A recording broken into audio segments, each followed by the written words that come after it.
Hi అండి, శ్రీవర్మిచ్చిన వంటికి స్వాగతం. ఈరోజు మన వీడియో పిల్లలకి ఎంతో ఇష్టమైన పాలకోవా అండి.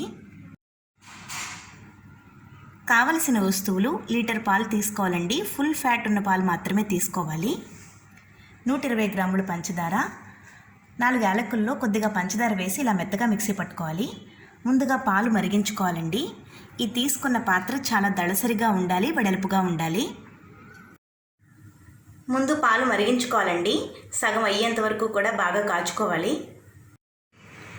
పాలు ఇలా మరుగుతున్నాయి కదండి, ఇప్పుడు కొద్దిగా స్టవ్ తగ్గించుకొని మనం కలుపుకుంటూ ఉండాలండి. అసలు కలపడం ఆపకూడదు. చుట్టూ ఇలా తొరక్కడుతున్నప్పుడు కూడా తీసుకుంటూ దాంట్లో వేసుకొని కలుపుకుంటూ ఉండాలి.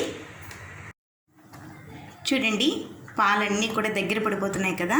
ఇప్పుడు చాలా జాగ్రత్తగా దగ్గరుండే కలుపుకుంటూ ఉండాలండి, లేకపోతే అడుగంటేస్తుంది. చూడండి, పాలన్నీ కూడా చక్కగా దగ్గర పడిపోయాయి కదా. ఇప్పుడు మనం పంచదార, యాలకుల పొడి వేసేసుకొని కలిపేసుకోవాలండి. ఇలా స్మాష్ చేస్తున్నట్టుగా కలుపుకోవాలి, అప్పుడు సాఫ్ట్గా వస్తుంది కోవా అంతా కూడా. చేతికి నెయ్యి రాసుకుని ఇలా కొద్దిగా తీసిన వెంటనే ఇలా ఉండలా రావాలండి. ఇలా చేయగానే అప్పుడు మీకు తయారైపోయినట్టు. వెంటనే స్టవ్ ఆఫ్ చేసుకుని మొత్తం మళ్ళీ అంతా కూడా శుభ్రంగా మెత్తగా వచ్చేసేంత వరకు కలుపుకోవాలండి.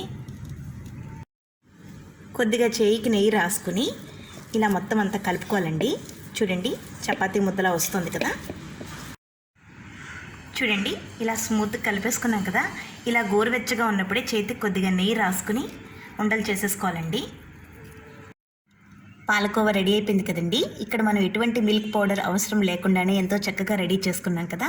మనకి ఇంకా ఎక్కువ స్మూత్ కావాలనుకుంటే వేసుకోవచ్చు, లేకపోతే అవసరం లేదండి. ఇలా న్యాచురల్గా చేసుకుంటే చాలా హెల్తీగా ఉంటుంది.